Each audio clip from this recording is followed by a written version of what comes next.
večer. Drago mi je da je odbor ovakav večeras. Meni je vrlo drago što mogu, mislim, tako da ste ovakav pun, UNESCO otpad, na problem lijepo za tako reducibility cycle.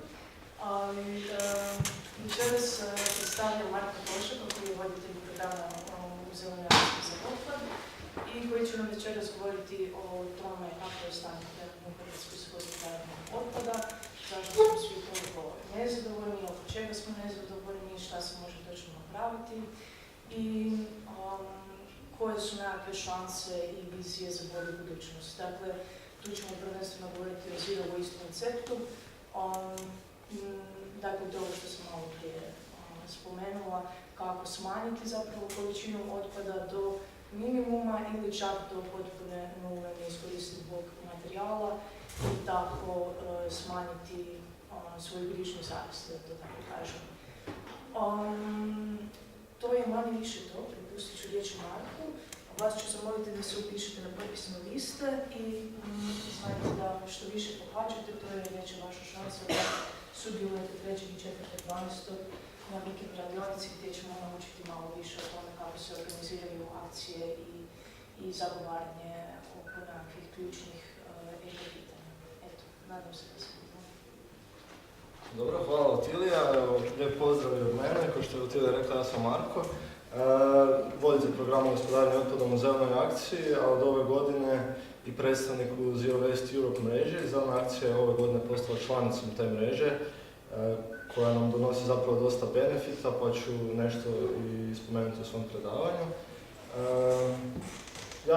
Imam dosta slajdova jer ću vam pokušati približiti i rad Zelene akcije po pitanju gospodarenja otpadom, zato što to je zapravo jedan od manjih programa unutar Zelene akcije, ali ima jako puno aktivnosti s obzirom da je tema otpada cijelo vrijeme jako eskalira i u medijima i građani stalno imaju problema sa gospodarenjem otpadom, tako da zapravo se jako intenzivno bavimo sa nekoliko kampanja u gospodarenju otpadom koje će biti nekako prikazane. Pokušao sam povezati koje su obaveze Hrvatske u pitanjima recikliranja, odvojenog skupljanja, a isto tako i kroz naš rad, na koji način mi kroz naše zagovaračke aktivnosti, znači apeliramo na vlasti da zapravo promijene neke politike i na koji način ono što novo smo počeli raditi od ove godine, ulaskom u Zero Waste mrežu je kako više raditi sa gradovima i općinama koji žele unaprijediti, koji žele poboljšati svoje sustave. Znači imam dosta slajdova, dosta toga je većinom kroz slike pojašnjeno. Možete naravno i za vrijeme predavanja postavljati neka pitanja ili ako vas nešto interesira. Međutim, mogu i ja održati predavanje pa na kraju opet možemo imati i raspravu, tako da kako vam više odgovara.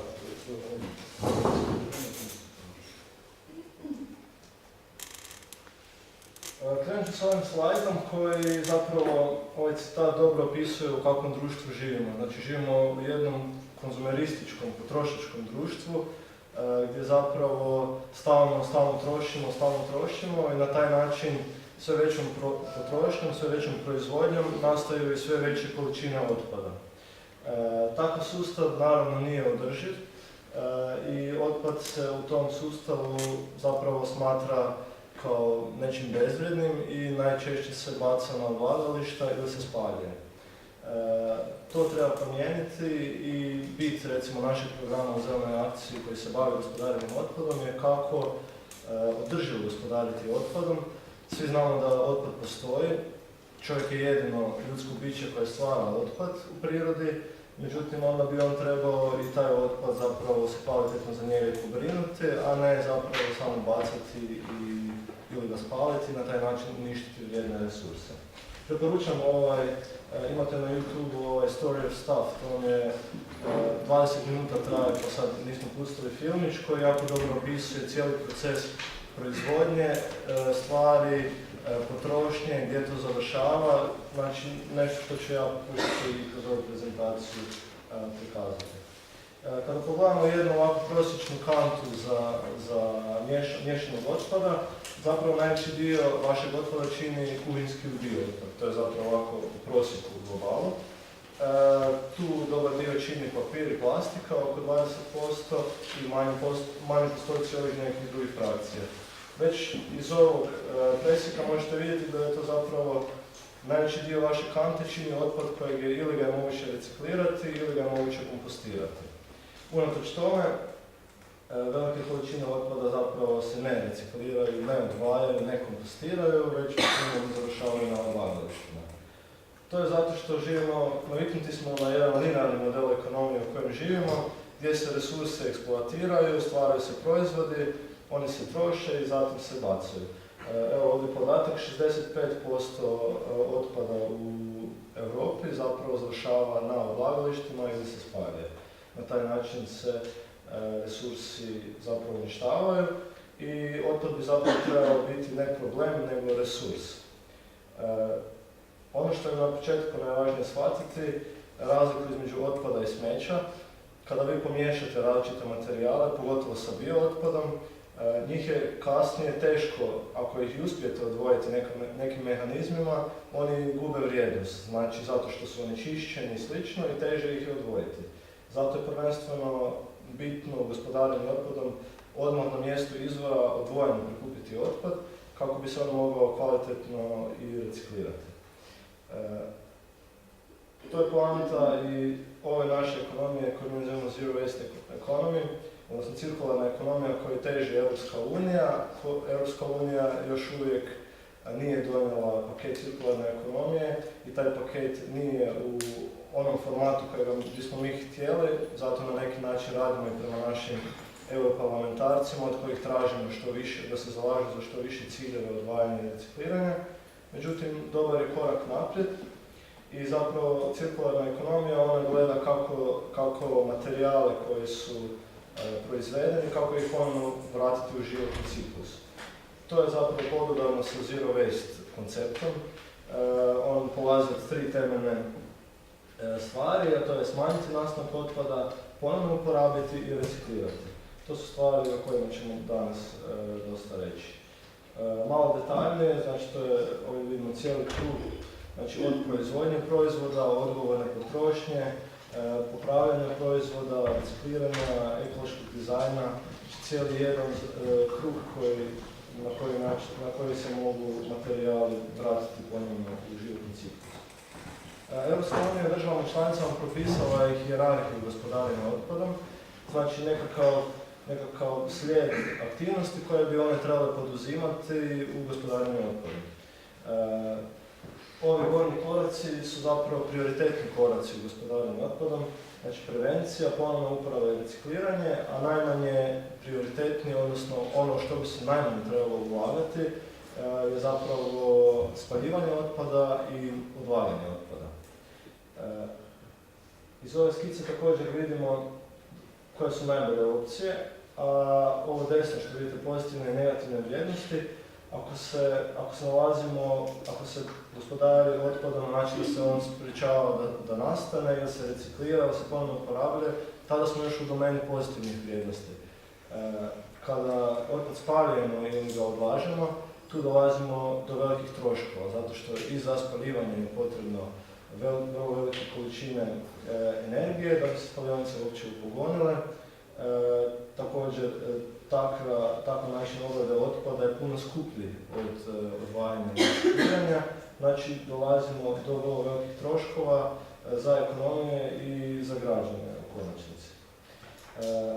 Trenutno Europska unija od nas zahtijeva da 50% otpada odvojeno skupimo, znači plastike, papira, metala, stakla, do 2020. godine. Također da se zatvore sva neusklađena odlagališta, a diljem Hrvatske ih ima jako puno, do 2018. znači vrlo brzo. Također, osim tih ciljeva koji postoje još od 2008. godine i zahtjeva, Europski parlament prošle godine donio je jednu rezoluciju kojom zapravo želi još više, kojim će tražiti do 2030. 70% odvojenog skupljanja, gdje neće biti više nikakvih subvencija za spaljivanje i za odlaganje otpada. Znači, sve se kreće u tom smjeru da se otpad što više odvaja i što više reciklira. To je ovako malo europski kontekst, pa ćemo sad pogledati kako naše politike u Hrvatskoj zapravo se kreću prema tome. Znači ovo je ta piramida gdje znači, na vrhu bi trebala biti prevencija, na dnu odlaganje. Međutim, uvijek postoje neki zlobni političari kojima to ne odgovara, pa oni izokrenu piramidu i to je situacija, nažalost, tako i u Hrvatskoj. Tako da se u Hrvatskoj čak 83% ukupne količine otpada odlaže na odlagalište. To je jako velik postotak. I ovdje možemo pogledati usporedbe sa drugim europskim zemljama. Primjerice, Hrvatska spada u društvo Malte koje 88% odlaže, Latvije 92%, Grčka 81%, znači to je taj krug u kojem se mi krećemo, znači među najboljim zemljama u EU po pitanju gospodarenja otpadom. Kao što vidite, 15% otpada recikliramo i samo 2% kompostiramo.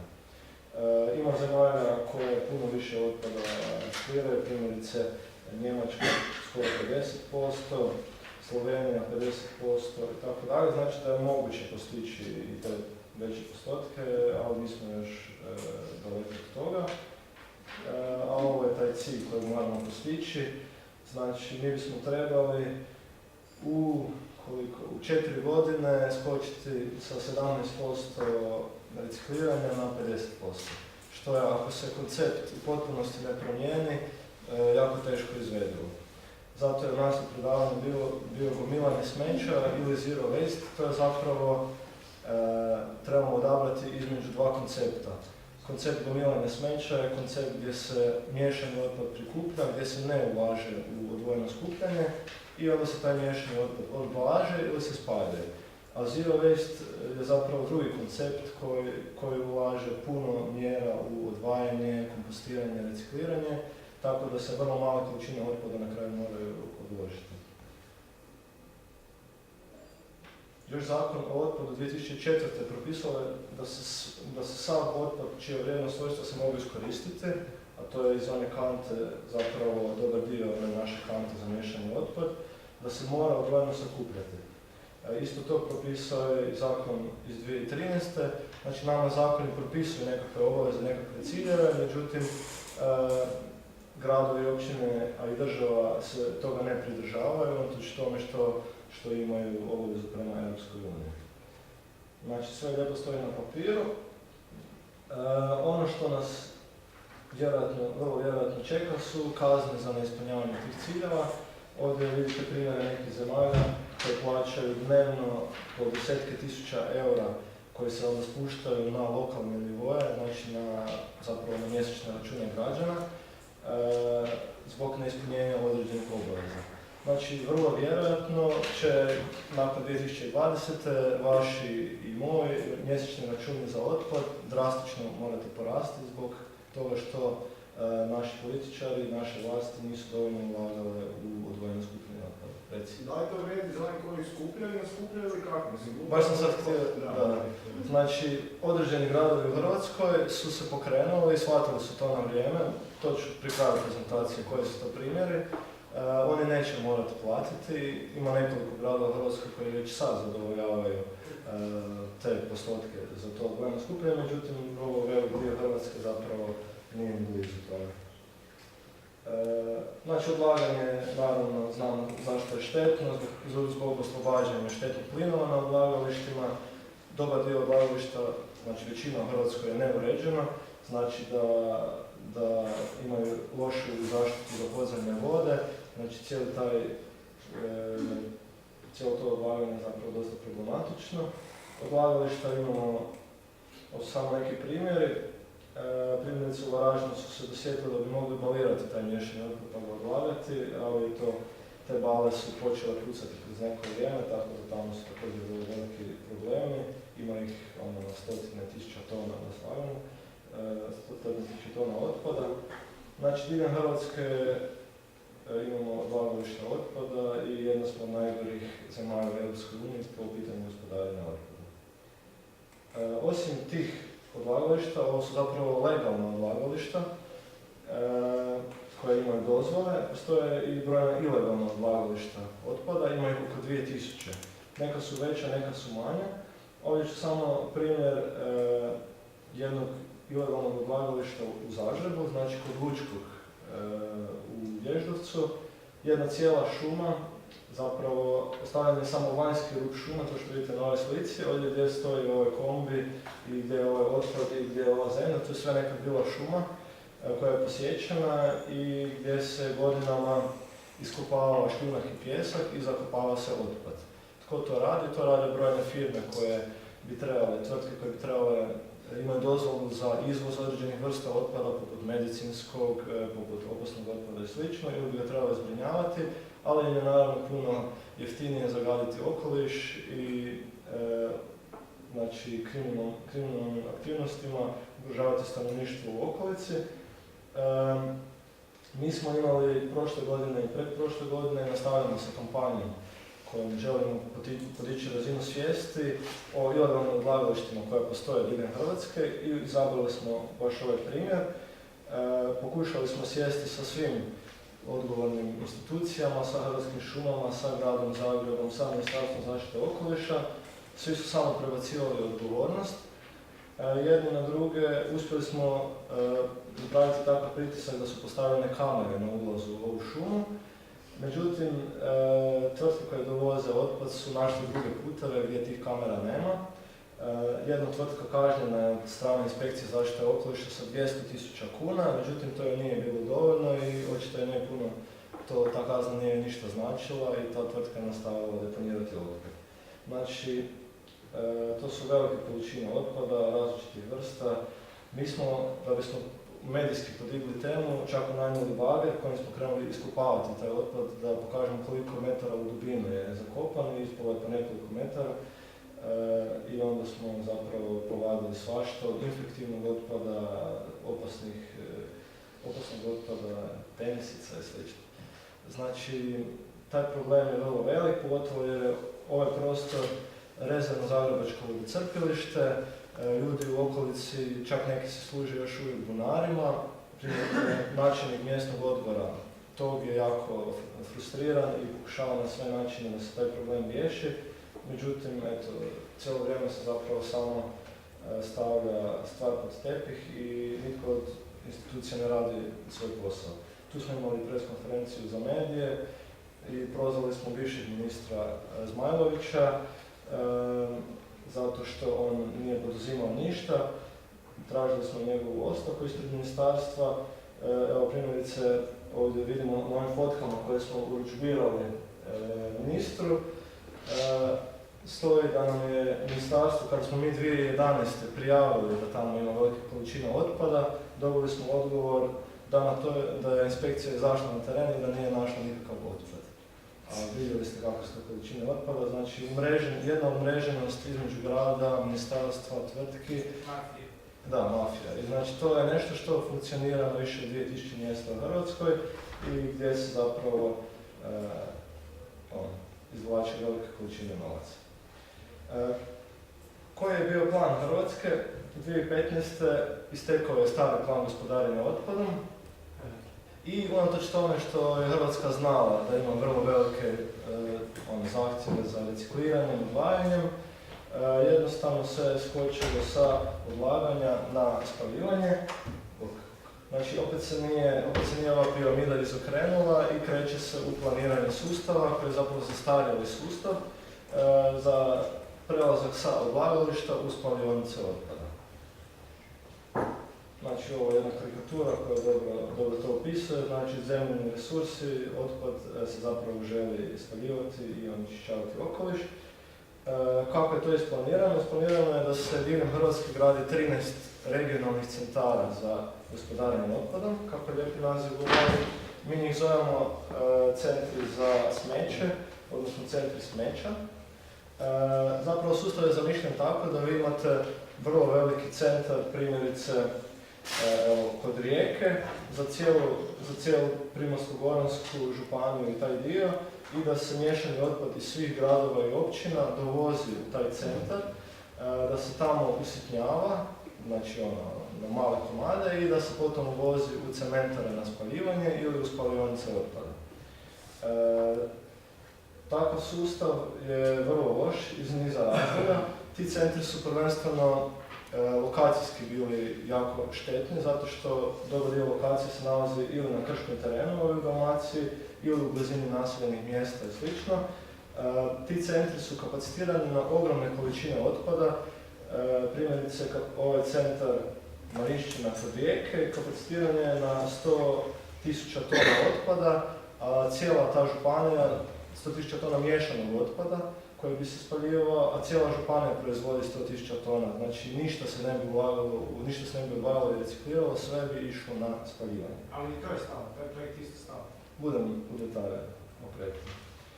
Osim kapaciteta i lokacija, znači taj cijeli koncept je loš zato što se spaljivanjem oslobađaju vrlo velike količine štetnih plinova, o čem ću još kasnije.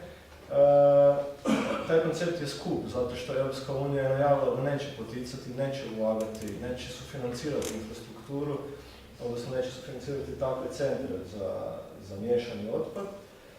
Sustav je nestabilan zato što je poznato da cementare diljem svijeta odustaju nakon nekog vremena od spaljivanja otpada zato što oni nisu primarno namijenjeni da bi spaljivali otpad i susreću se kroz vrijeme sve većim operativnim i troškovima održavanja svojih postrojenja pa odustaju od spaljivanja, a u Hrvatskoj imamo samo 3 cementare koji bi to mogli raditi, znači cijeli sustav je zamišljen na jako labavim nogama. Ako naši cementare ne bi htjeli to prihvaćati, onda bi se taj otpad morao opet izvoziti i nekome plaćati, što je opet za građane štetno financijski. I naravno cijeli sustav zagušio bi recikliranje, jer recikliranje i spaljivanje ne može ići ruku pod ruku.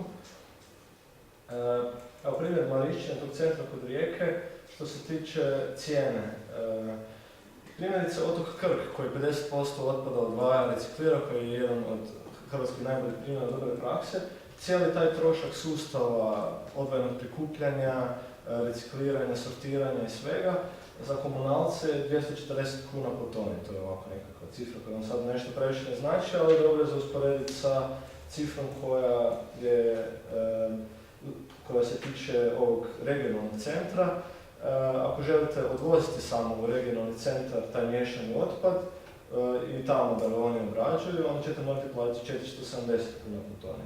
Znači, skoro pa duplo je skuplji novi način koji se predlaže od recimo nekakvog kvalitetnog sustava za odvajanje i recikliranje. Ovo sam već spomenuo, kapacitet tog centra je 100.000 tona, a toliko otprilike proizvede cijela županija. Znači, sam otpad je bilo upućivan na spaljivanje. Da je sustav loš, već je prošle godine je već Upravni sud presudio i cementari Cemex kod Splita je zabranio spaljivanje otpada, znači jedna cementara koja već otpada, zbog toga što nema uvjeta uopće da bi spaljivala otpad, nije mogla dobiti okolišnu dozvolu. Znači tu se pokazala loša strana tog sustava. Također, ova je slika, mislim da s početka ove godine, gdje se jedan ogroman kamion prevrnuo na autocesti zbog bure. Tek tada je javnost dijelom postala svjesna kada je to izašlo u mediji što se zapravo dešava u Hrvatskoj sa miješanim otpadom, da se on kamionima po autocestama nekoliko stotina kilometara prevozi s jednog kraja Hrvatske na drugi da bi se tamo ili odlagao ili spaljivao. Ove godine Piškornica, regionalni centar koji još nije izgrađen, već je samo sad odlagalište kod Koprivnice. Također se deponiraju vrlo velike količine otpada i izbilo je nekoliko požara. Znači to su sve pokazatelji da je stanje alarmantno i da se treba nešto pokrenuti u drugom smjeru. Prošle godine kada je bio predstavljen takav plan, Zelena akcija je imala jedan performans u sklopu u zgradi ministarstva gdje su ovi stručnjaci nama predstavili kako su oni to zamislili. Mi smo imali papir sa možda 15 do 20 pitanja gdje smo osporavali taj njihov sustav i onda su nam odgovorili da ne mogu dati u tom trenutku odgovore na pitanja, da će nam poslati mailom, naravno ništa nije do danas stiglo. I tamo bilo je dosta medija i tamo smo imali transparent gdje smo poručili svim ovim izrađivačima takvog plana, neka recikliraju otpad, a ne stalno loše ideje, jer su to zapravo, taj prijedlog plana od 2015. nadalje, zapravo su loše ideje koje su zacrtane već 2005. godine, znači preslika starog sustava.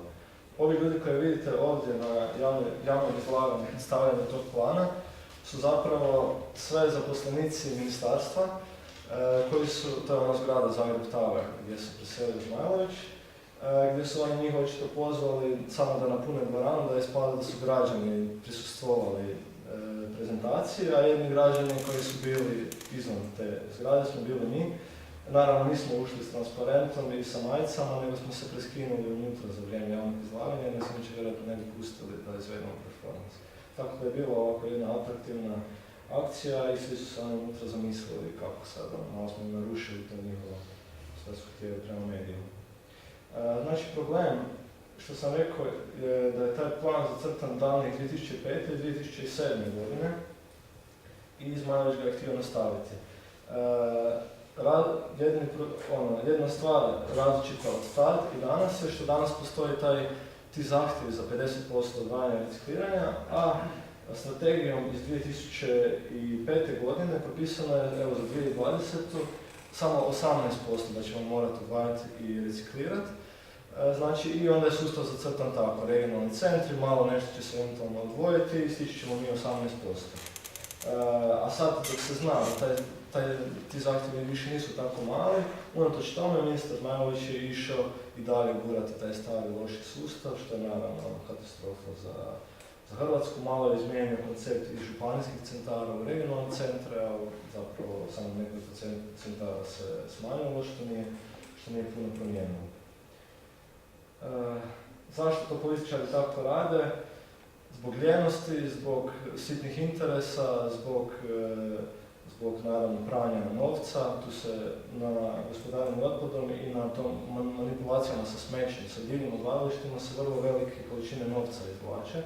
I kao što ste vidjeli na primjeru Ježevca, tu su umrežene različite institucije i stvarno treba samo jak pritisak građana, može nešto promijeniti, a čak i tad je jako teško, primjerice ova kazna 200.000 kuna, nekog bi natjerala da prestane deponirati otpad, međutim, očito neki puno više zarađuju, pa takva kazna ništa ne znači. Samo kratko o Zagrebu. Grad Zagreb također je u tom nekom povezanosti sa ministarstvom i prošlim i predprošlim i zapravo cijelo vrijeme je gurao spalionicu otpada. U Zagrebu se samo 8% otpada reciklira, a 92% se odlaže na Jakuševac. Znači Zagreb je milama daleko od onih 50%, unatoč tome znači gura se cijelo vrijeme spalionica otpada. Ovo su znači te obaveze. I Grad Zagreb je 2014. donio plan gospodarenja otpadom, gdje je 83% sredstava, skoro 3 milijarde kuna planirao za izgradnju spalionice otpada, 0% sredstava za prevenciju, za ponovnu uporabu, za odvojeno skupljanje, znači na vašem kućnom pragu ili što bliže. Spalionica je trebala biti kapaciteta 400.000 tona, Grad Zagreb godišnje oko 385.000 tona otpada odloži na Jakuševac zajedno sa tim otpadnim uljem. Znači sav otpad bi se zapravo spaljivao i nastalo bi, znači spaljivanjem se otpad ne rješava se problem otpada, osim štetnih plinova, osim mislim da će se startiti. Nadam se da se neće.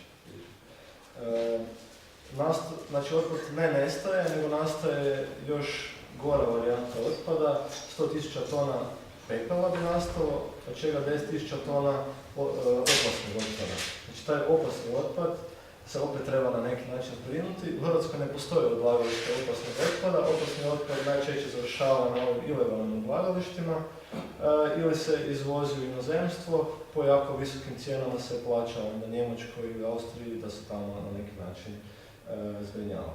Znači cijeli taj koncept je jako loše u Zagrebu zamišljen, a što se tiče odvajanja i dalje se plasiraju, i dalje se zapravo potiču samo ovi spremnici koji su udaljeni od vaših kućanstva, gdje nema nikakve kontrole, gdje se otpad često i miješa u tim spremnicima i nema odvojeno prikupljanja svih frakcija. Znači cijeli sustav u Zagrebu je zapravo vrlo loš.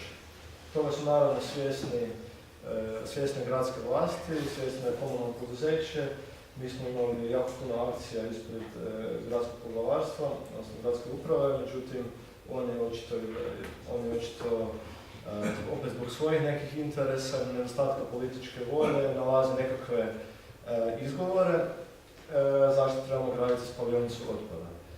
Zapravo, te izgovore koriste brojni spalioničari diljem Europe i svijeta, pa zapravo to su neki mitovi koje ću sad probati malo razbiti.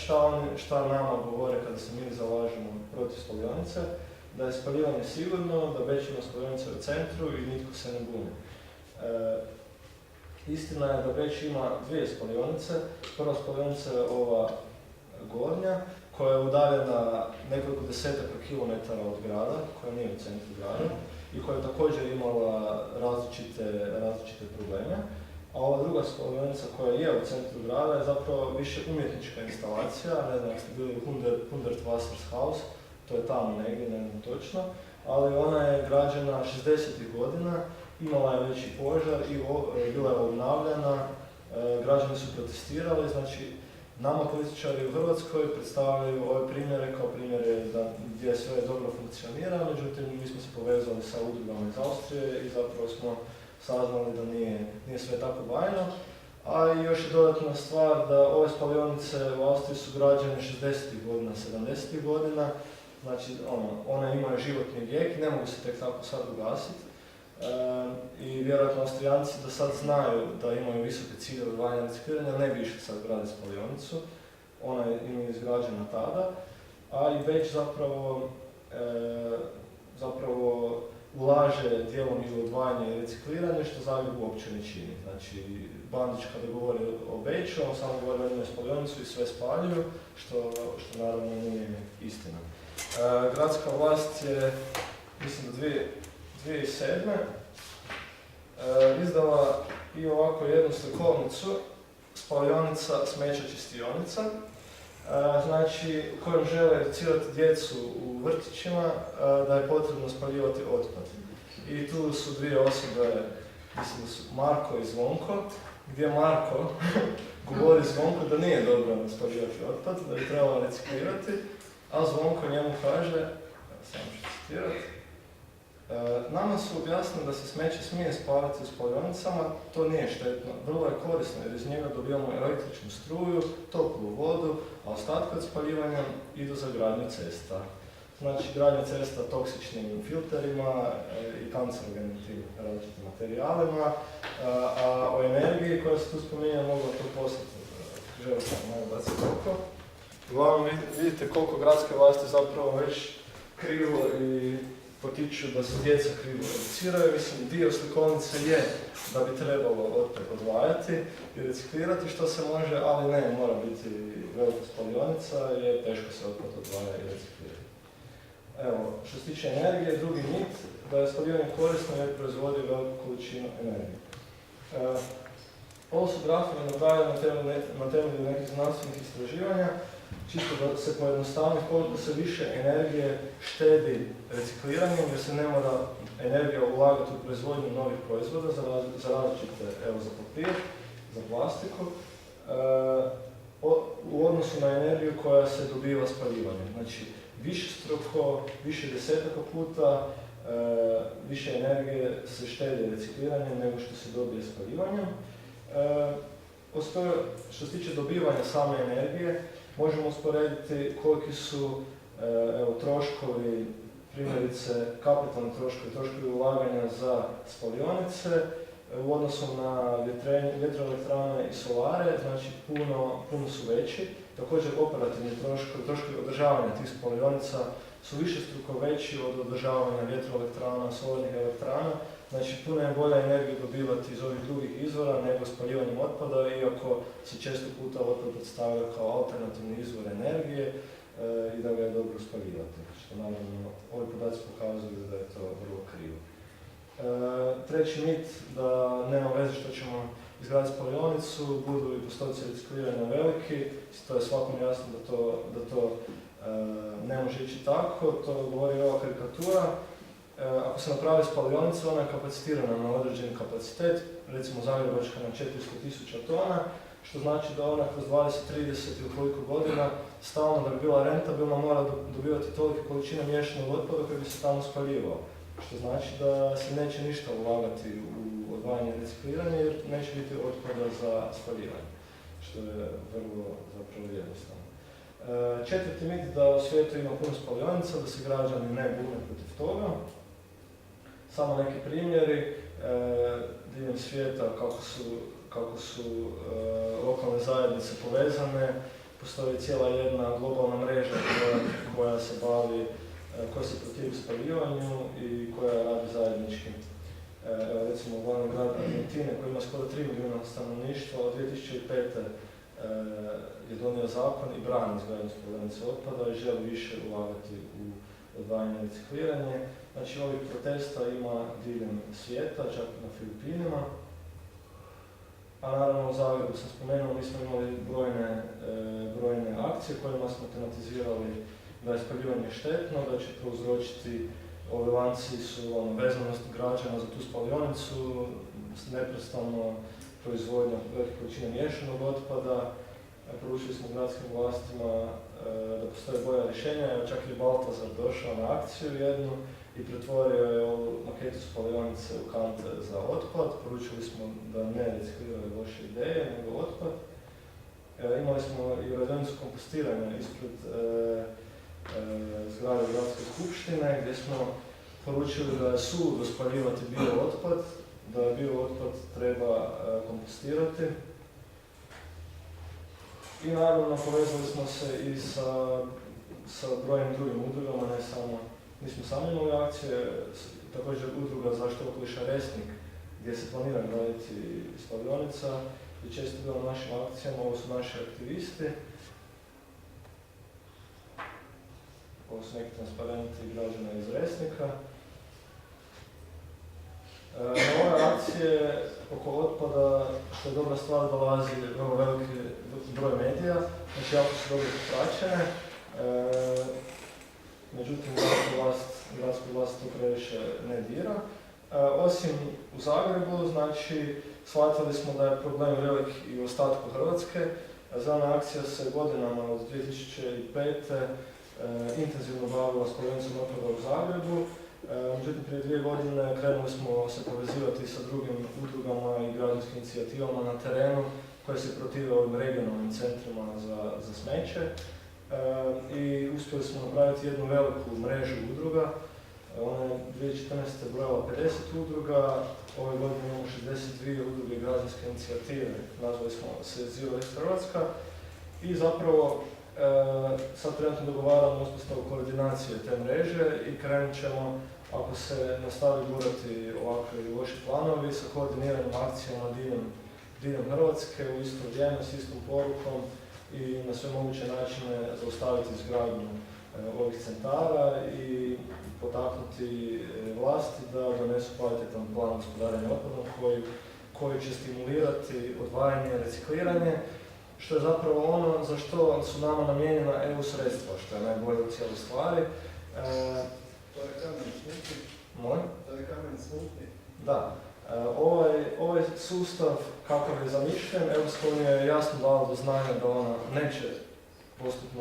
neće više sufinancirati, što znači da bi se on prelio na budžet građana, jedinica lokalne samouprave, a sustav odvajanja i recikliranja imamo oko 475 milijuna eura u kohezijskom fondu Europske unije za sufinanciranje infrastrukture za kompostiranje, reciklažno dvorište, sortiranje, kante za otpad.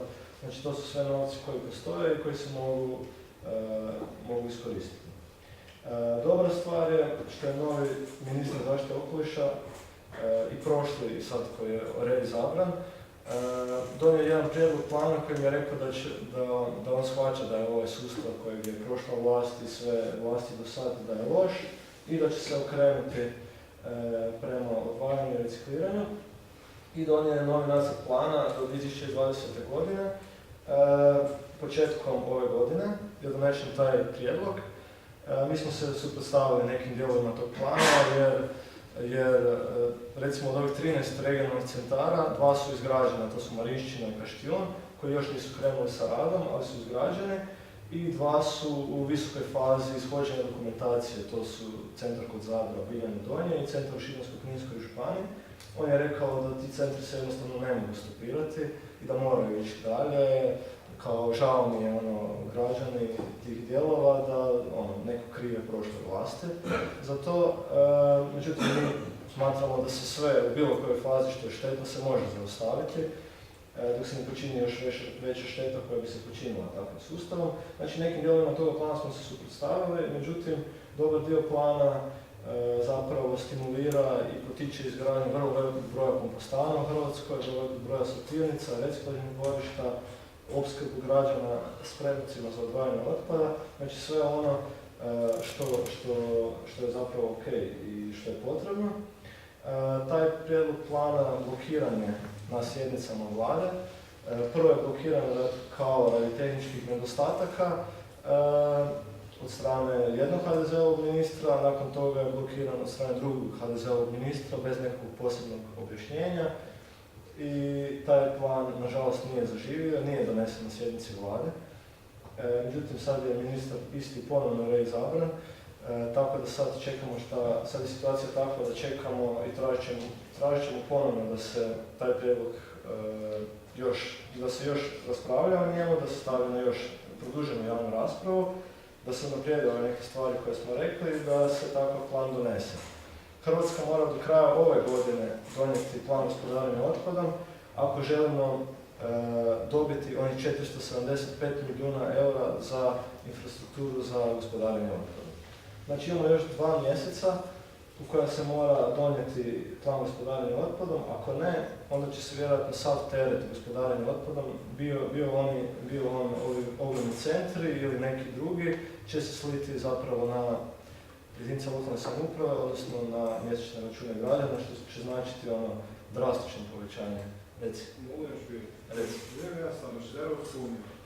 Ako su oni svjesni da mi ne možemo podići 17% na 45%, da nam postoji neka regulativa kojom neće obične građane, nego će nekakav prijedlog, mislim, kako su imali neki takve prilagodbe, ok, on više nije prilagodbe, no? Ali da li su oni svjesni da kod nas mentalitet ljudi je takav, možda opravati na edukaciji ljudi sami, a ne samo na političare koji nakon donosi nekakve zakone, koji nam jednostavno šleta. Da, Hrvatska će vjerojatno zbog toga što je tako loše stoje, će možda dobiti još par godina da se poradi na tom dijelu. Dobar dio tih sredstava koji su namijenjeni za te sustave je i za edukaciju i za takte neke stvari. Tako da imat ćemo vjerojatno još vremena da povećamo te postotke, neće to biti vjerojatno opet tak strogo. Međutim, vrijeme curi i stvarno, ako se ne donese kvalitetan plan, onda badava. To je u svakoj grani, nema strategije. Da. A druga stvar je savjest ljudi. Da, to ne treba raditi. Što ste vi rekli za Austriju. Znači, kad je to građeno, koliko je to iskoristenost njihovih spalionica? Jako malo. Ali ne, pazite, 60. sad je 3000 i nešto. Da. Koliko to dugo radi? Baš to. Da li je moguće mimo sustava, znači, ulagati u takve centre recikliranja, bez da se dobiju nekakvi fondovi? Da, to mi je u drugom dijelu prezentacije moguće i to su ovi dobri primjeri prakse u Hrvatskoj koji su to uspjeli, tako da... Super, sve to ne. Sad ćemo morati bez ovog, znači postoje gradovi... Može još jedno pitanje? Reci, sad. Znači, koji su troškovi, znači realni troškovi razlaganja, znači takvog otpada na dijelove, znači baš zanimljivo mi je ovako, realni troškovi toga. Misliš baš u ciframa, to ti nema... A nekako, da, prilike, koje su cifre, evo.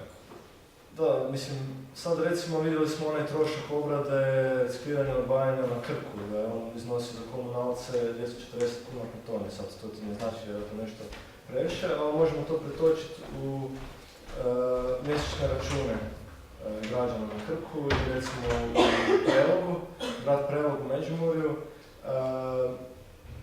Ja osobno sam iz Preloga i mjesečni računi su nešto sitno porasli kada se krenulo Grad Prelog je inače lider nacionalnom odvajanju, odvaja se 60% otpada i reciklira, što je vrh za Hrvatsku i šire u ovom dijelu.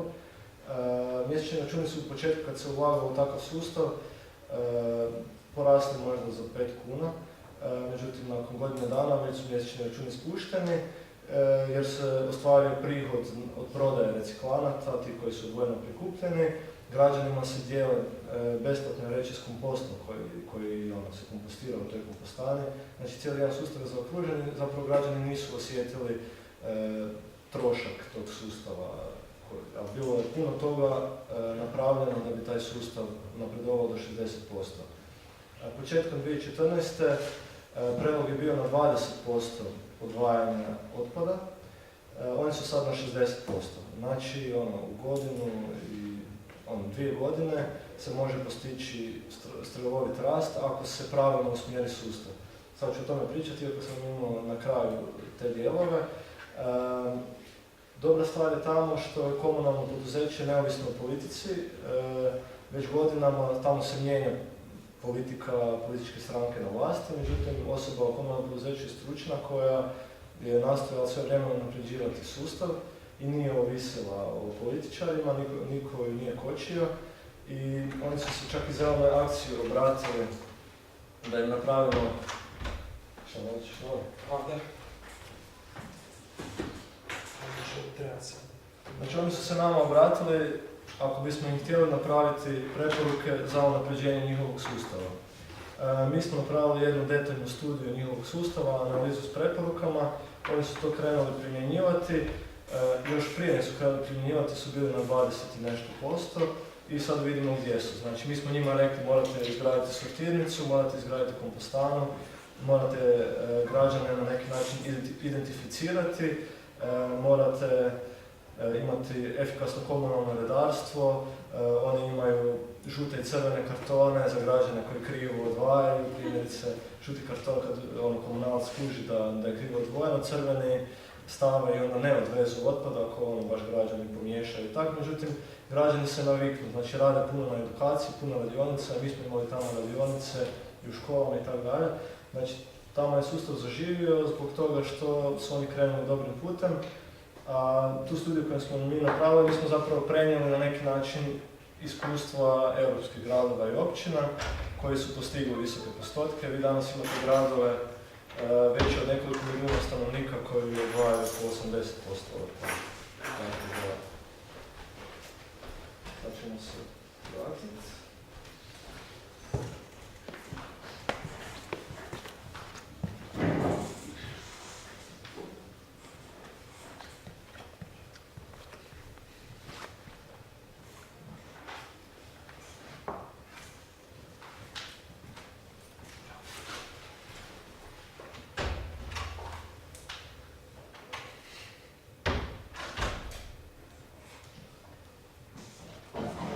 Ovo je taj novi koncept plana gospodarenja otpadom koji je bio predložen, on bi stimulirao odvojeno prikupljanje, ulagao u sortirnice, kompostane, reciklažna dvorišta, uvele bi se naknade za odlaganje otpada kako bi se potaknulo sortiranje, odvajanje i recikliranje.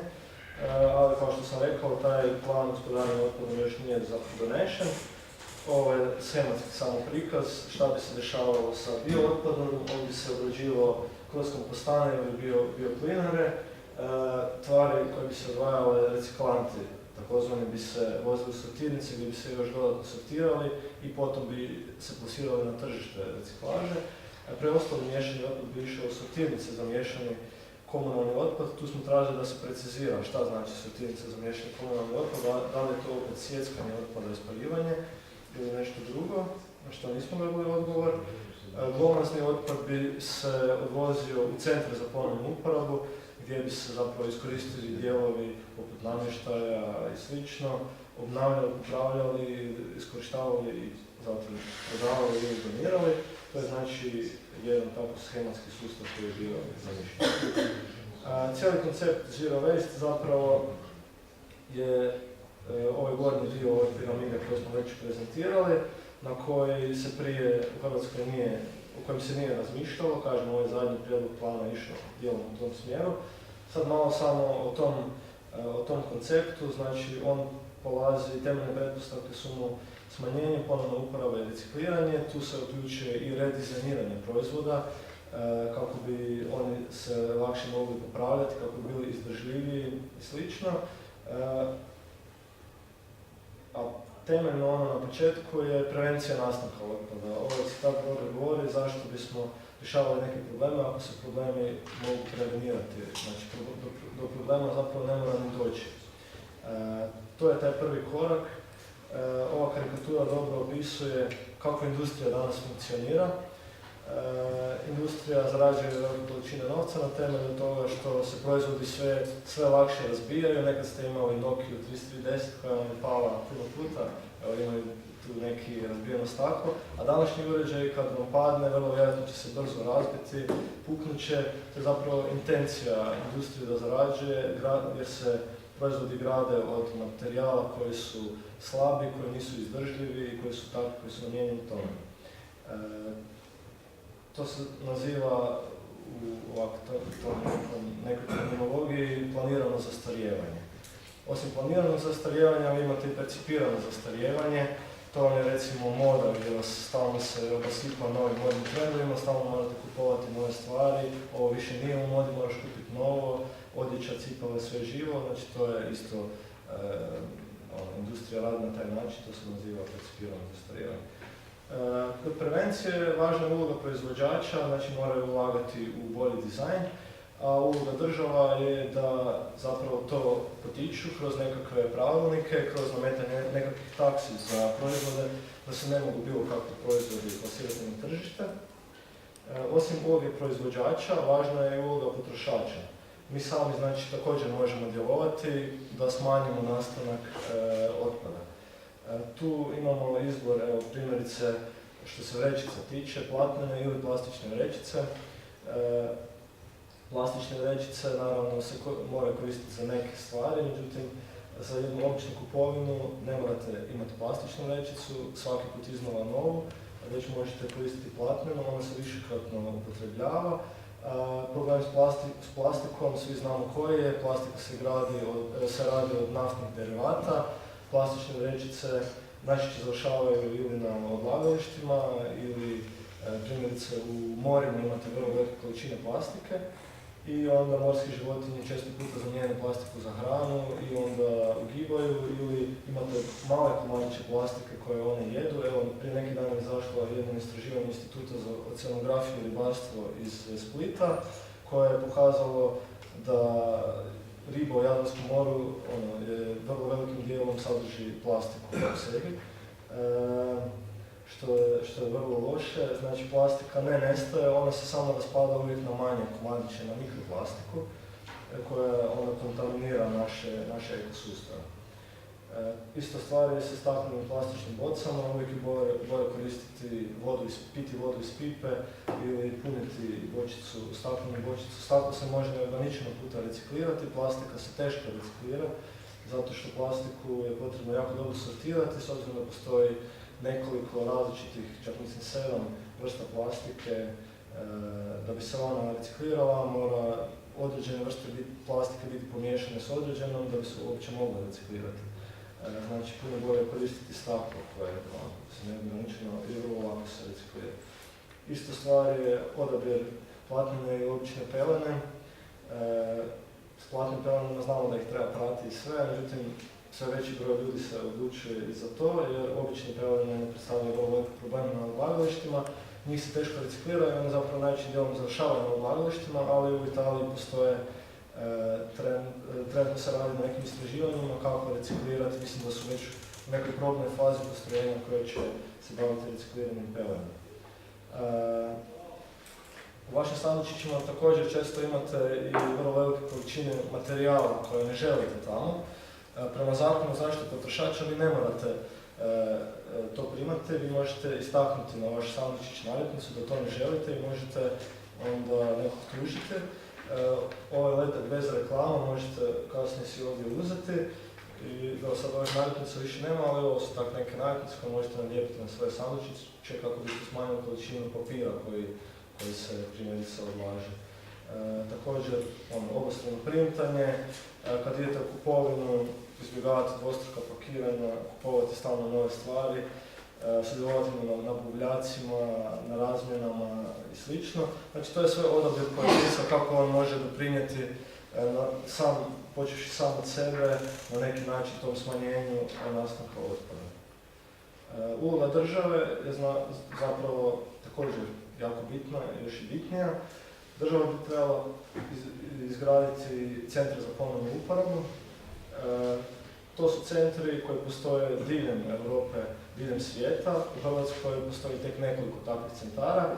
Tamo u tim centrima se sav otpad koji je iskoristiv popravlja se, znači od namještaja, posuđa, vidite svašta. I onda se on ili se donira ili se opet prodaje po nižim cijenama. Na taj način se dobar dio otpada koji bi inače završio na odlagalištu se ponovno iskorištava.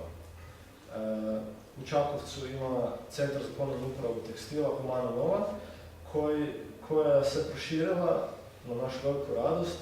Mi smo zajedno sa Humanom sudjelovali u tom procesu otvaranja centra za ponovnu uporabu u Zagrebu. On vam je otvoren, ako niste znali, i nalazi se u ulici grada Gospića. Tamo možete kupiti rabljenu odjeću po vrlo pristupačnim cijenama. Možete kupiti njihove proizvode koje oni rade od tekstila koji se ne može odjevati i slično. Znači, taj centar se širi, a dobra stvar je da je to dobar primjer socijalnog poduzetništva, jer u njemu su zaposlene osobe sa invaliditetom koje rade i obrađuju taj tekstil. Znači, jedan jako dobar primjer, hrvatski primjer, nažalost jedan od rijetkih, dobre prakse kakvi centri bi trebali zaživjeti. Zelena akcija se planira uključiti ove godine u platformu, napraviti jednu platformu za otvaranje tih centara diljem Hrvatske, da ne bi ti centri bili samo za tekstil, nego da Humana Nova proširi svoje djelovanje i da se ovaj centar u Zagrebu, a i da se otvore diljem Hrvatske centri i za ostale materijale, namještaje i sl. Pa se nadamo da ćemo uspjeti s nekim pritiskom prema vlastima kroz neke projekte da se otvore takvi centri. Znači, to se prodaje i u njihovim dućanima u Čakovcu. Tu će uskoro biti u Ilici otvoren jedan dućan Humana Nova, pa ćete tamo moći kupiti njihov materijal.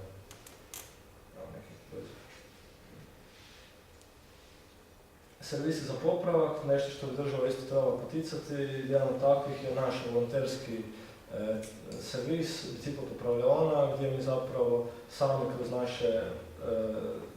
uz pomoć naših volontera popravljamo građanima i učimo građane popraviti bicikl. Dobar dio građana nam i donira stare dijelove koje mi onda od njih iskoristimo i često puta i doniramo bicikle ugroženima. Primjerice, kad je bila poplava u Gunji, onda smo cijeli jedan kombi bicikla koje smo popravili i napravili starih dijelova, smo odvezli dolje i poklonili građanima kojima su prošli bicikli bili uništeni. Znači, to je jedan dobar primjer nekakvog repair centra. Naravno, second hand dućani, buvljaci i slično, to bi se sve trebalo poticati. Dodatne stvari, food outleti, znači prodaja hrane koja je pred istekom uporabe. Ne bi se takva hrana trebala bacati. Nedavno je otvoren food outlet tu u Tkalčićevoj ulici, prvi takav u Zagrebu, koji još uvijek nema velike količine, mislim da su većinu samo slatkiši sad tamo, ali se nadaju da će dobivati sve više proizvoda od supermarketa koje bi oni inače bacili i oni se tu prodaju po puno nižim cijenama. To su proizvodi koji su pred istekom roka uporabe. Ima kolektiv Food Not Bombs u kojem su nekoliko aktivista zelene akcije. Oni prikupljaju biootpad, odnosno ostatke voća i povrća sa tržnica i onda od toga spremaju obroke. To znači šta bi inače na tržnicama završilo u smeću. Oni to prikupljaju svaki put nakon završetka rada tih tržnica. Na kraju dana obilaze tržnice, prikupe taj biootpad, to zapravo nije otpad, nego ostaci, i onda od toga kuhaju obroke i doniraju potrebitima, samim ovim socijalnim poslugama i sl. Diljem svijeta postoje slow food restorani gdje nema nekakvih posrednika, hrana dolazi direktno sa farme, na taj način se manje zagađuje. Potrebno je poticati od strane države i mlijekomate, tako da se ne moraju, da građani mogu kupiti kvalitetno mlijeko u svoje staklene boce, umjesto da kupuju u plastičnim bocama i slično. To je prvi korak, znači to je sve dio ove jedne nekakve prevencije, ponovne uporabe, znači prioritetni koraci u gospodarenju otpada. Međutim, mi smo dobrim dijelom još daleko od toga, pa ono što naše vlasti trebale sad promptno ulagati i što mogu uložiti odmah je uspostava kvalitetnog sustava odvajanja otpada i recikliranja i kompostiranja.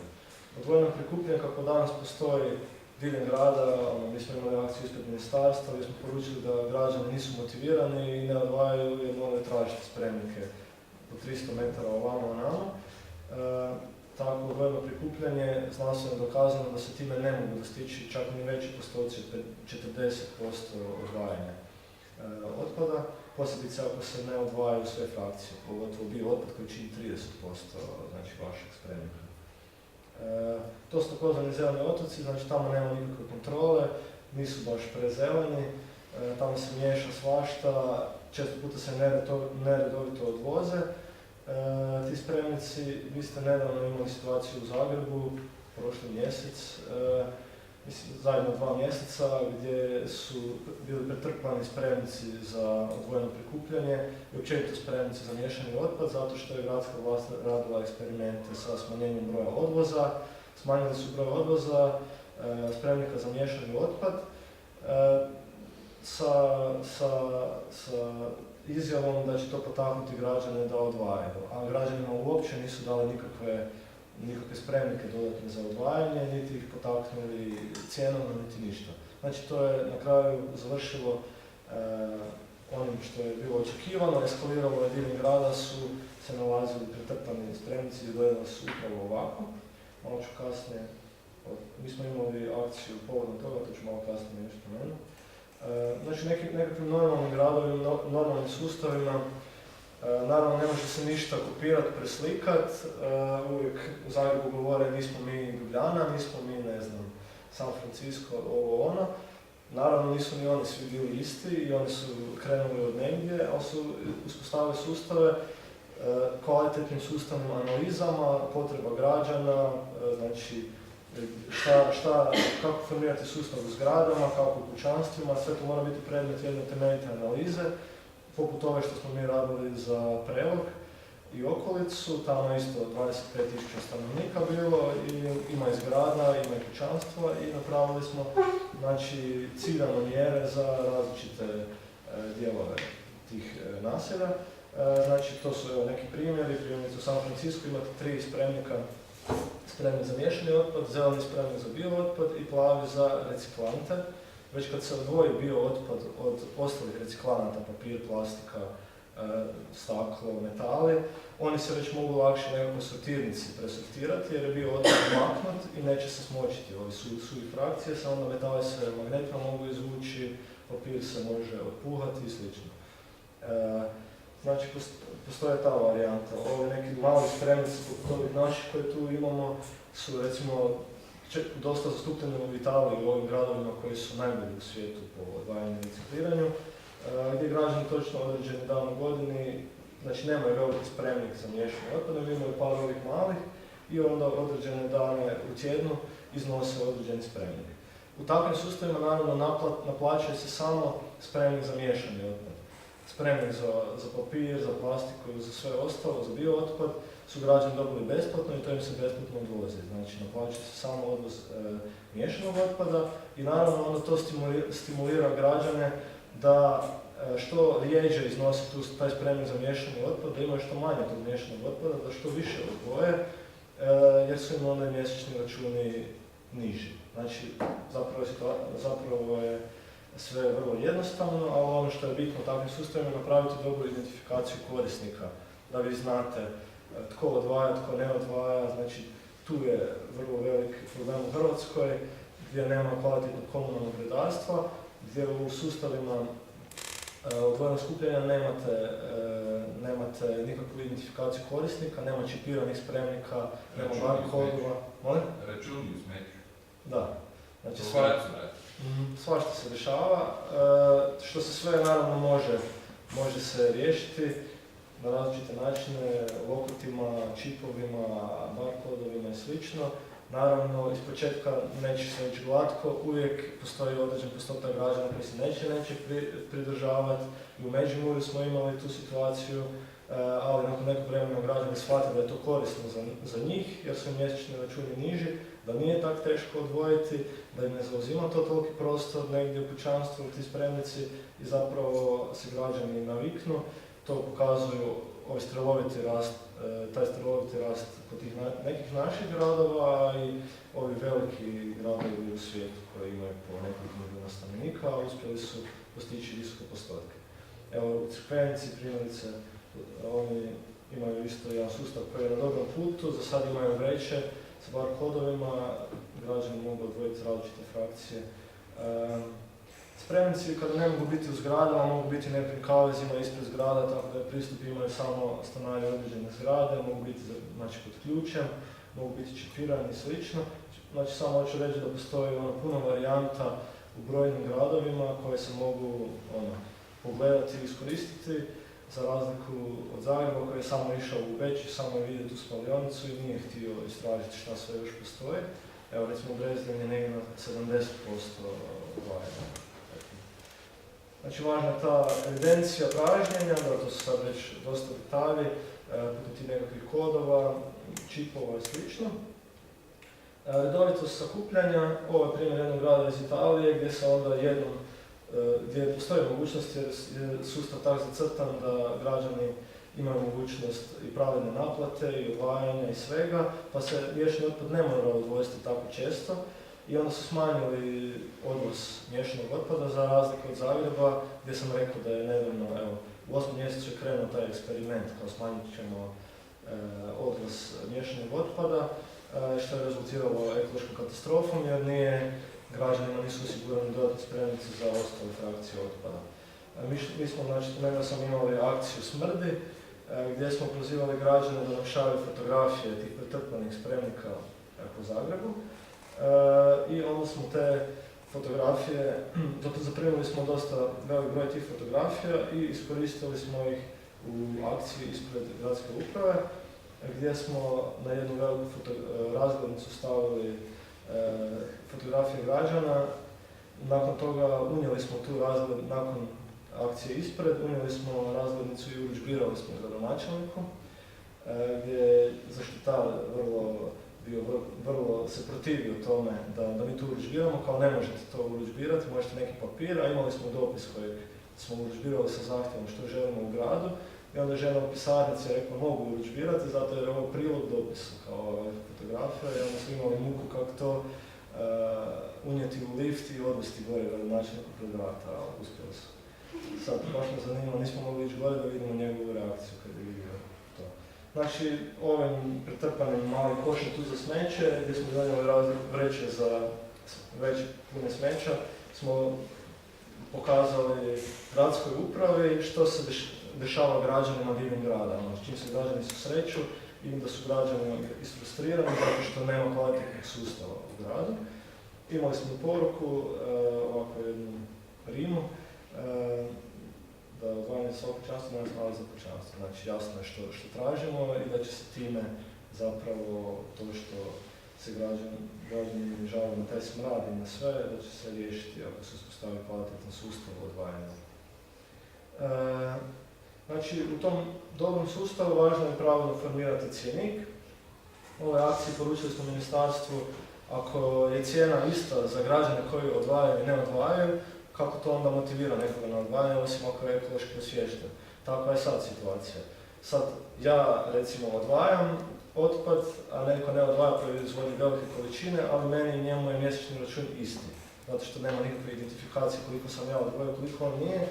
Mi plaćamo isto i dobrom dijelu građana je zapravo to na neki način način onak u glavi kao pa zašto bi odvajao ako je onak ću platiti isto ako i ne odvojim. Znači, zapravo potrebno je na neki način, ne može se uvijek računati na ekološku svijest koju treba razvijati kod nas, nego je potrebno građane i cjenovno motivirati kao što je u ovim nekim gradovima koje sam spomenuo. Tu treba paziti komunalno poduzeće na stabilnost, na svoju stabilnost, a i kako motivirati korisnike i to se onda radi kroz mjesečni račun koji ima neki fiksni dio i varijabilni dio. Fiksni dio je, ne znam, broj članova kućanstva ili već kako je gdje isplanirano, a varijabilni dio je taj količine otpada, znači to je pravedna naplata prema količinama miješanog otpada. Znači količina miješanog otpada s kojom onda građani mogu formirati zapravo svoje mjesečne račune. Imali smo akciju i na tu temu gdje smo, kad je grad rekao da ide sad na naplatu po volumenu, koja je zapravo nametnuti volumen, jer vi sad imate naplatu u Zagrebu po volumenu, ovi spremnika koji postoje vaši za miješani otpad, ali vas niko nije pitao koliko vi odvajate ili ne odvajate, da li vama treba toliki spremnik, da li vi toliko otpada proizvodite. Znači zapravo vi plaćate nekakav proizvodni, nametnuti od strane grada i komunalnog poduzeća račun, gdje na računu ništa nije jasno i zapravo to ne motivira. Pa smo imali akciju gdje smo tražili naplatu po stvarnom volumenu ili stvarnim količinama otpada, a ne po nekakvim izmišljenju. Taj sustav plati koliko baciš, to je zapravo taj fiksni i varijabilni dio. On se naravno opet u različitim gradovima koje ga imaju različito formira, negdje je fiksni dio 60, negdje je 50%, sad opet ovisi o stabilnosti tog komunalnog poduzeća, o volji komunalnog poduzeća i sl.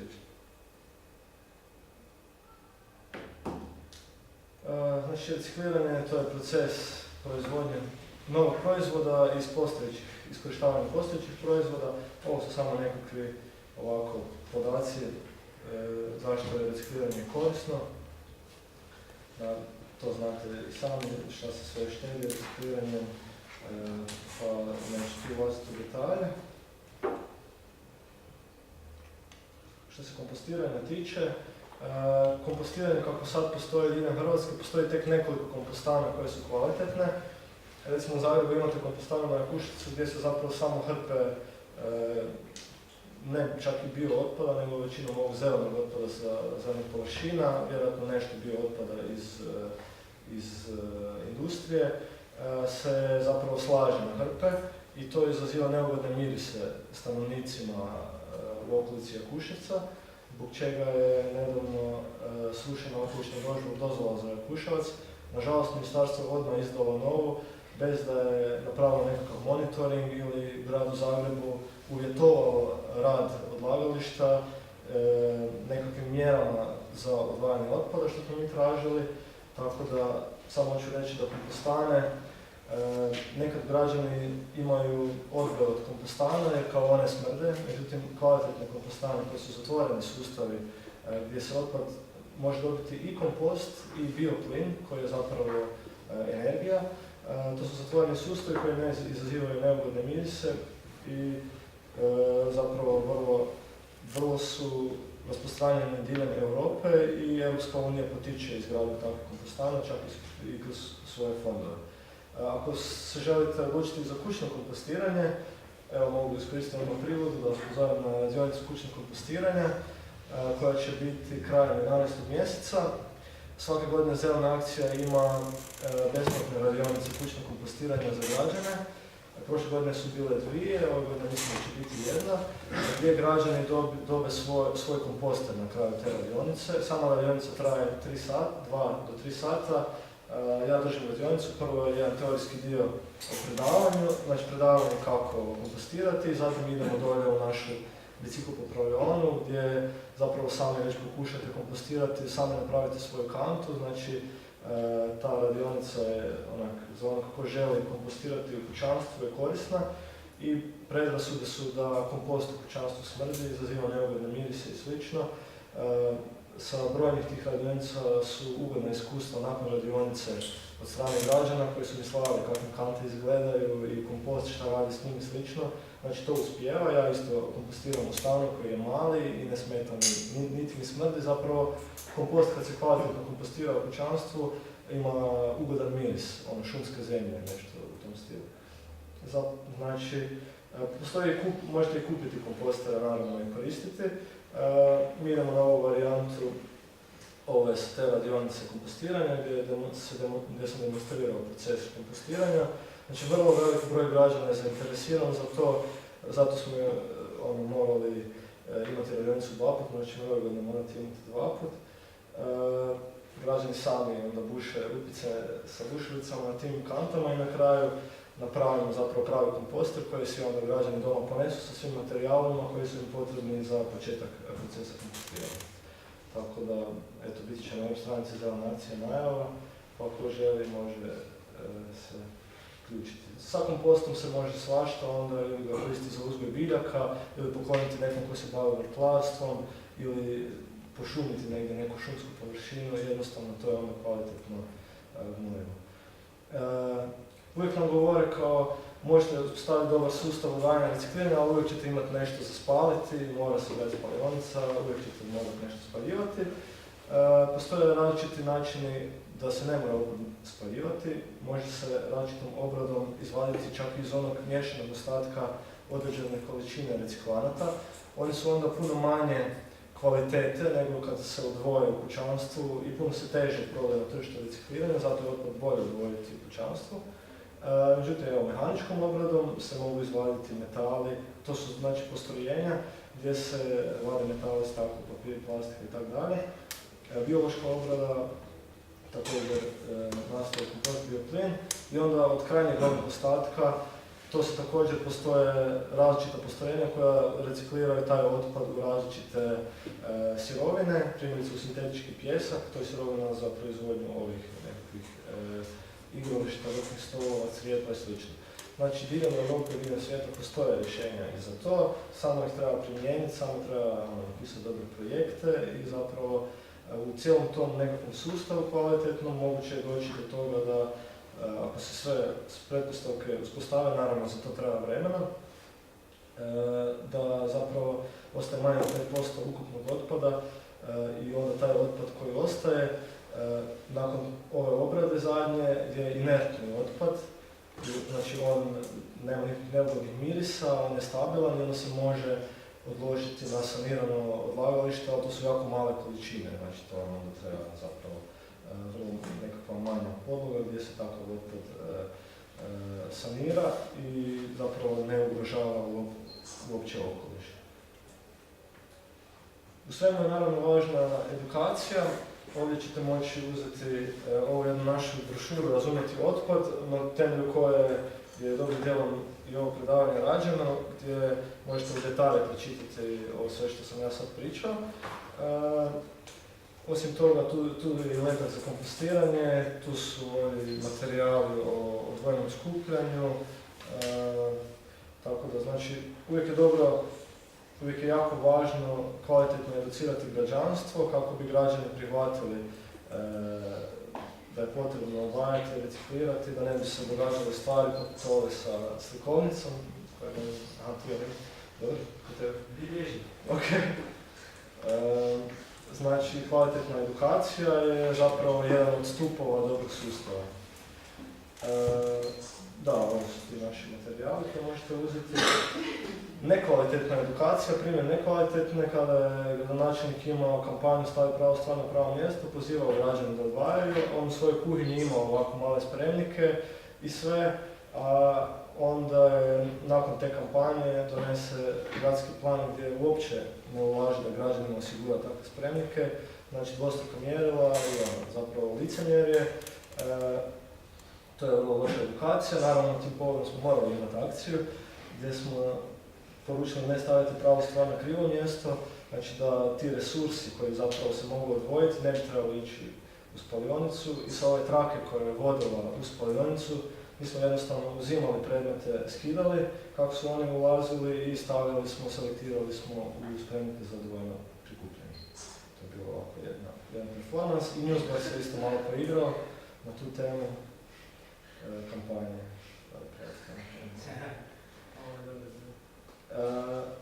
Sad još ovako neke primjere dobre zero waste prakse, naravno ništa se ne može kopirati kao što sam rekao, međutim dobro je vidjeti šta se sve može, šta se sve radi. Postoji Zero Waste Europe mreža koja obuhvaća oko 300 i nešto gradova i općina diljem Europe koji su potpisali i donijeli svoje planove gospodarenja otpadom koji idu u tom Zero Waste smjeru, znači koji su odustali od spalionica, koji su odustali od velike količina odlaganja i prihvatili su tu nekakvu strategiju da će napraviti sve, poduzeti sve mjere da idu ka tom sustavu odvajanja i recikliranja. Zero Waste Europe mreža je zapravo mreža, osim tih gradova i općina, nju vode nevladine udruge koje su najjače nacionalne udruge pitanje gospodarenja otpadom koje se najviše zalažu za to. Rekao sam, mi smo ove godine postali članicom te mreže, što znači da ćemo zajedno s našim gradovima i općinama, što smo već i krenuli, nastaviti raditi sa onima koji su zainteresirani na tome da postignu visoke postotke. Dobra stvar je što smo u toj mreži, što imamo pristup brojnim drugim primjerima dobre prakse, povezani smo sa brojnim stručnjacima iz cijele Europe, s kojima se savjetujemo i s kojima komuniciramo i zapravo to je onako za nas jako velika stvar. Ovo je sa konferencijom u Ljubljani gdje je Zelena akcija bila prihvaćena kao članica te mreže. Mi smo zapravo bili pozvani da se kao koordinator za Hrvatsku uključimo za hrvatske gradove i općine s obzirom na naše bavljenje otpadom da se uključimo u tu mrežu. U sklopu te mreže imamo i brojne studijske posjete gdje vidimo mislim da u Trevizu kako funkcioniraju ti spremnici diljem grada, kako tamo oni imaju tvornice za sortiranje i slično. A ovo su neki primjere.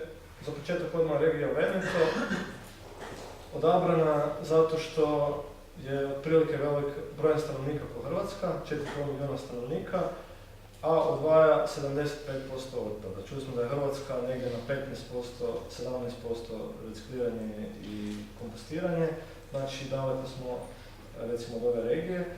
I ovdje se vidi kako je rastao postotak odvojenog prikupljanja, ovisno o tome kakav sustav su odabrali.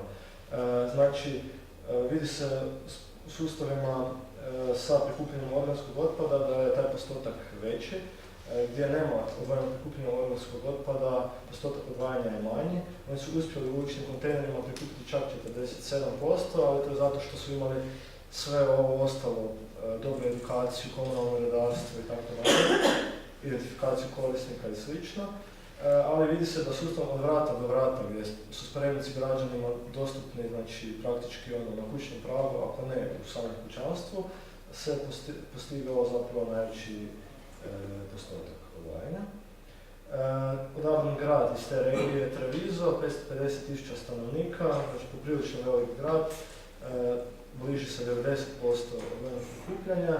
Oni imaju različite načine odvojenog prikupljanja za slabije naseljena područja, za gušće naseljena, to je ono što sam rekao, znači za svaki dio grada različito je potrebno planirati sustav, vrećica, malih kanti, velikih kanti, spremnika i sl.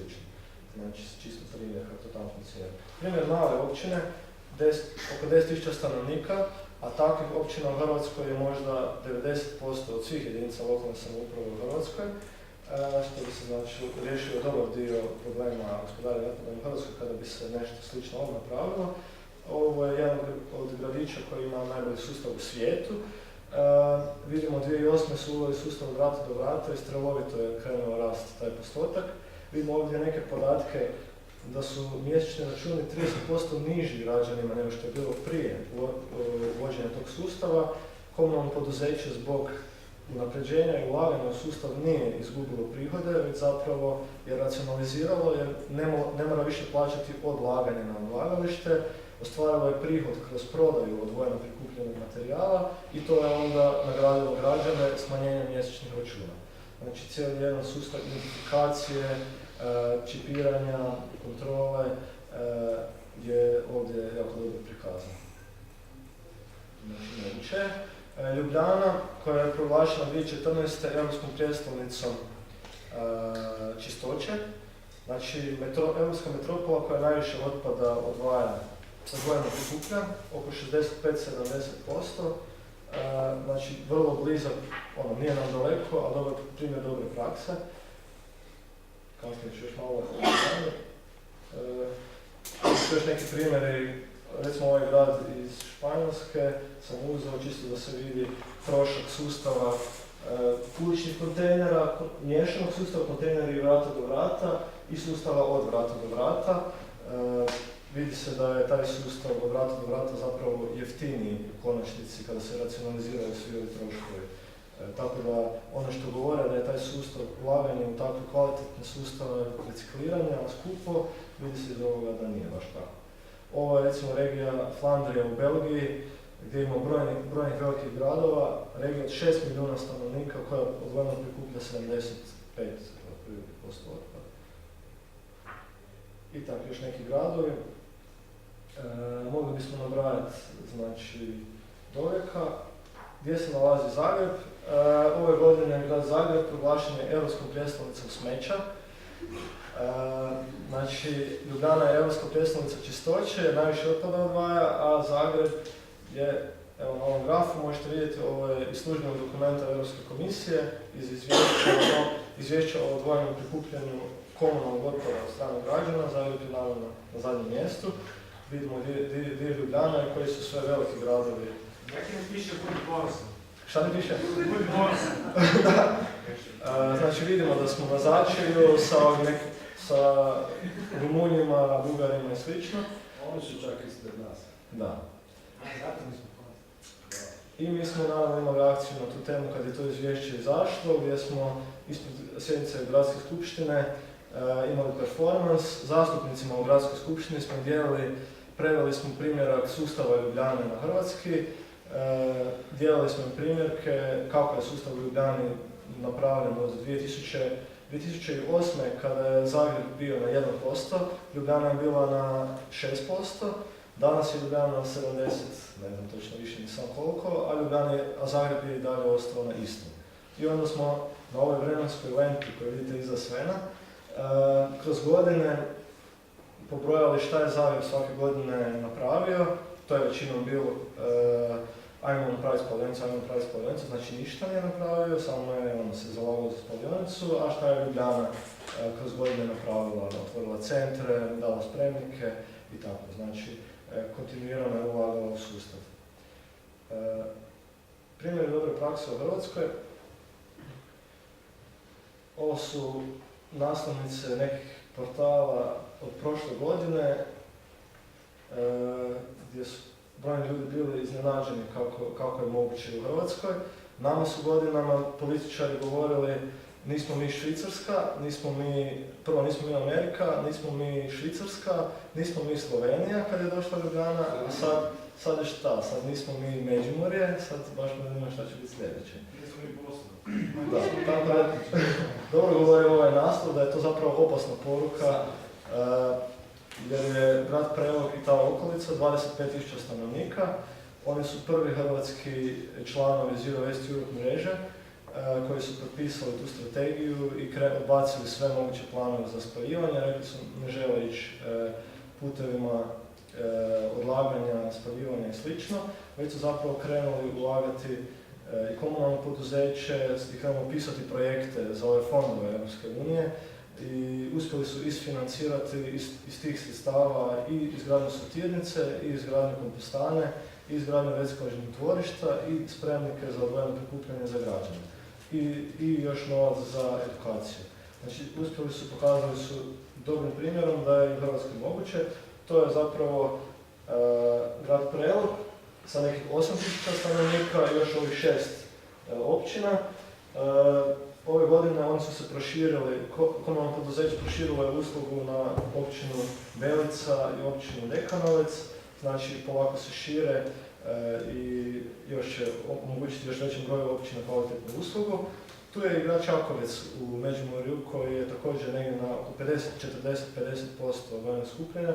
Znači Međimurje zapravo radi dobar posao u odvojenom prikupljanju i recikliranju otpada i najbolje zapravo hrvatski primjer dobre prakse uz otok Krk.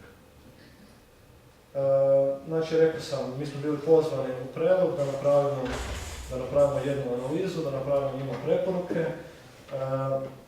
To je bio proces, naravno, pregovora i sa komunalnim poduzećem tamo. Naravno, neke naše ideje i predlozi su bili još radikalnije od onoga što su oni bili spremni prihvatiti i naplata ta po količini i sve to. Nisu mogli odmah sve, rekli su budemo, ali je važno da smo mi potpisali sa njima njihov plan gospodarenja otpadom i jednu izjavu gdje oni neće ni pomisliti na spaljivanje i na slično, da će sve upregnuti mjere. Mi smo im za svaku godinu do 2020. napravili korake šta moraju poduzeti da bi došli do ovih točno određenog postotka odvajanja i recikliranja. Naravno, to je analiza koju smo i mi radili dosta dugo, ali pokazala se vrlo uspješno. Rekao sam, oni su na početku 2014. bili na 20%, danas su negdje na 60% odvojenog prikupljanja. Reci. Za Krk je to zanimljivo, zato kaj su oni uveli Slovenci, pa su oni Slovenci. To je isto zanimljivo. Je. Potpisali su ovu odluku o pristupanju toj europskoj strategiji i organizirali smo Zero Waste konferenciju u Prelogu. Znači, ovo su njihovi ciljevi do 2020. Naravno, sad su na 60%, sad će to malo stati jer ove mjere su dosta već sad specifične, da im se taj postotak još digne i poveća. Međutim, oni će postupno dostići i taj postotak. Ovo su načelnici tih jedinice lokalne samouprave, znači to su ljudi iz različitih političkih stranaka koji njima je komunalno poduzeće prezentiralo jedan dobar sustav i nije tu bilo nekakvog kočenja. Oni su se odlučili za to, potpisali su tu deklaraciju i krenuli su raditi. Čak je ministar prošle godine bio na toj konferenciji gdje se zahvalio njima i rekao je hvala vam što pokazujete da se može drugačije i što mi dajete vjetar u leđa, jer on je predložio ovaj napredni plan koji ide u odvajanje i recikliranje, a suočava se sa brojnim pritiscima interesnih skupina koje žele da se nastavi po starom, koje žele imati sustav regionalnih centara, smeća, miješanja i sl. Tako da, zapravo, evo, kratko samo šta oni imaju skupljanje na kućnom pragu svih frakcija, naravno ovisi zgrade ili kućanstva, ili su to vrećice, ili su to spremnice.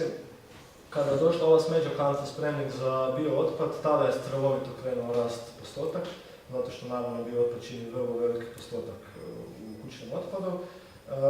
Dobili su kasnije sredstva pa su uveli žutu i plavu kantu, naravno to imaju kućanstva, u zgradama je malo drugačiji sustav, tamo imaju i manje spremnike.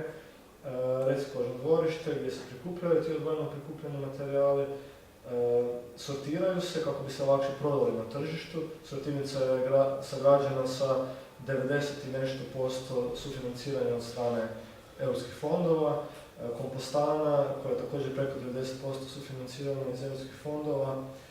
Kompost koji se tu radi, građani dobivaju svaki mjesec ili kroz 2-3 mjeseca vreće komposta kao nagradu za to što su odvojili biootpad. Znači, taj kompost se ne prodaje, nego se dijeli građanima.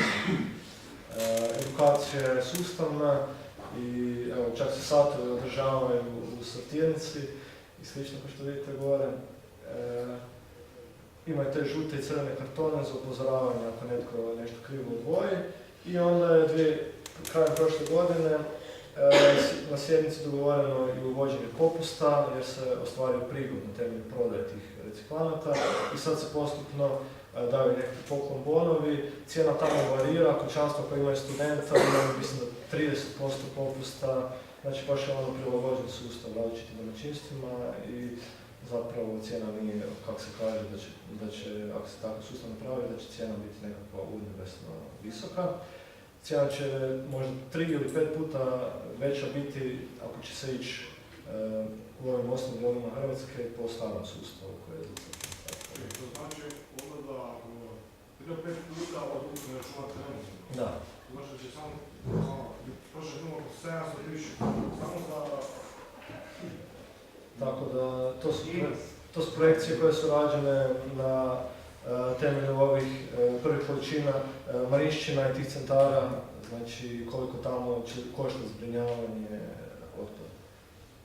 Plan u Prelogu je napraviti centar na kojem sad radi, centar za ponovnu uporabu, gdje bi se i taj glomazni otpad, namještaj i slično obnavljao i dalje prodavao. Krenuli su surađivati sa Humanom Novom iz Čakovca za tekstil.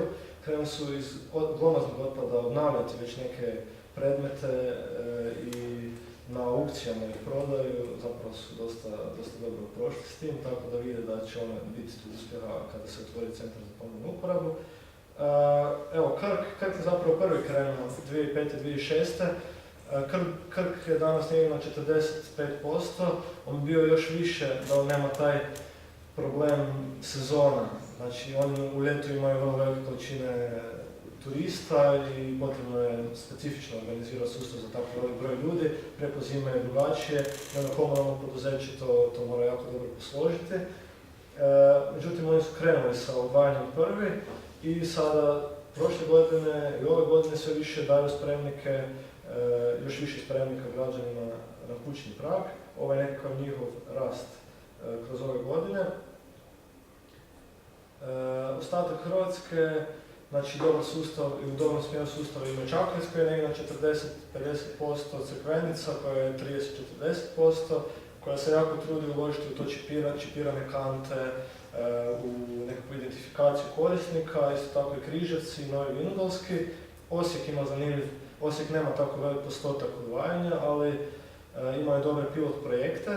Sada imaju pilot projekt recikliranja u papučama, gdje zapravo u velikim zgradama u Osijeku vi imate, izađete znači na bilo kojem katu vi imate u hodnicima spremnike. Izađete na hodnik i tamo su vam spremnici. To je malo teže za izvesti jer onda komunalac se mora šetati gore po zgradama, ali eto, žele napraviti nešto i iskušavaju sad neke modele i idu u dobrom smjeru. Isto tako Velika Gorica koja je krenula sa nekim projektima. Ali nažalost, kao što vidimo, nema velik broj ovdje gradova. Nadamo se da će gradovi i općine shvatiti i da će potaknuti od strane ministarstva osiguravanjem sredstava u tim fondovima, pojednostavljivanjem prijave tih projekata i sl. I da će biti motivirani i da će, ako ne da se bar pokrenu zbog tih nekakvih penala koji čekaju strane Europske unije. Samo kratko benefiti, na primjer u Krka, kako kod njih taj sustav donosi koristi, ima vrlo velike prihode od tog odvajanja prikupljenog otpada koje plasiraju onda na tržište, reciklaže, zaposlili su puno ljudi, smanjili su količine otpada koje moraju odlagati, onda manje plaćaju tom odlagalištu, koje će sad biti marinirano, znači regionalno odlagalište, i cilj im je što manje imati miješanog otpada, da što manje moraju plaćati to odlaganje otpada, što više da prodaju reciklanata, da zapošljavaju što više ljudi i da građanima mogu smanjivati račune. I naravno, Krk kroz to je vidio i nekakav svoj branding, Eko otok Krk, ovo je nekakva korist, neizravni prihod u papiru. I to bi bilo sve od mene. Ovo je jedan citat začetnika Zero Waste Europe pokreta, sveučilišnog profesora iz New Yorka. Trenutno se i za New York postoji Zero Waste Europe, postoji Zero Waste World organizacija koja za New York, grad koji ima ne znam koliko milijuna stanovnika, sad trenutno radi strategiju za odvojeno skupljanje i ovaj profesor koji je rekao ovaj citat je jedan od kreatora te politike. Eto, hvala svima na pažnji i...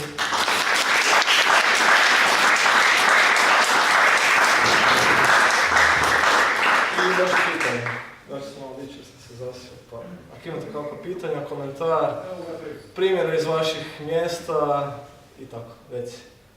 Kako se uključiti u vaše akcije, kako znam za programe vaše akcije? Zelena akcija svaki ponedjeljak ima aktivističku, kako misliš to, kako se uključiti? Kao aktivist, ne doći i gledati samo slušati radnje, nego ići vikend radionica. Evo, sve.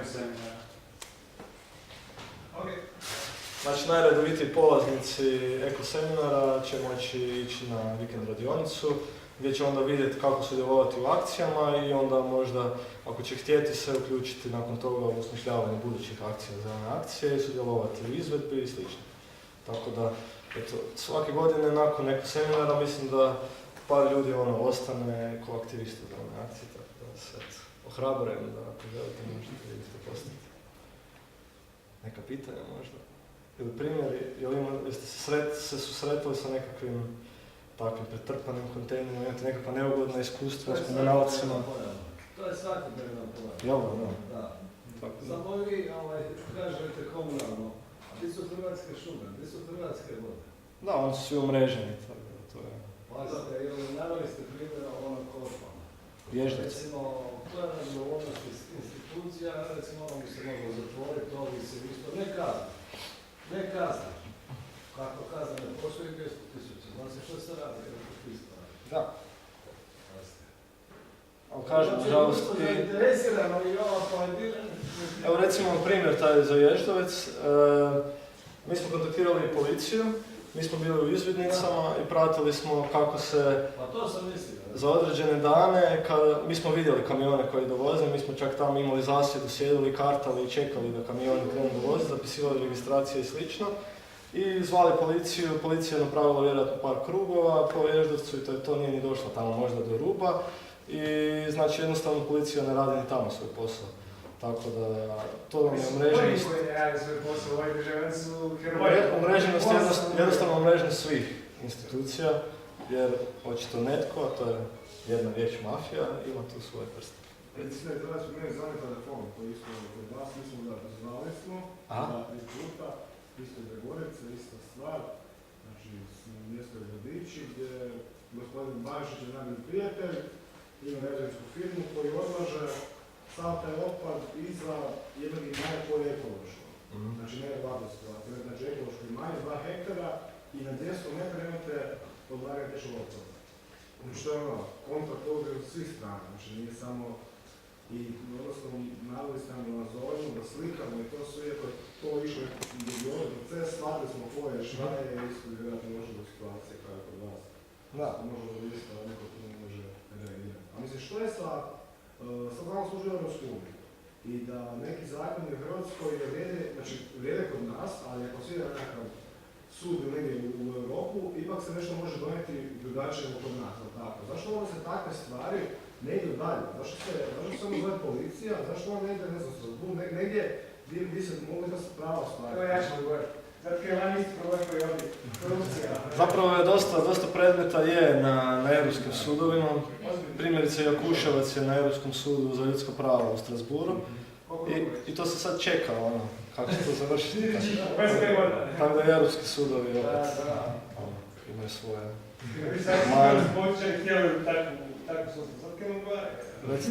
Ja bih upozorio na jedan krivo izraženi pojam terminologiji. Vidim, tu je cirkulirala brošura pod nazivom spalionice.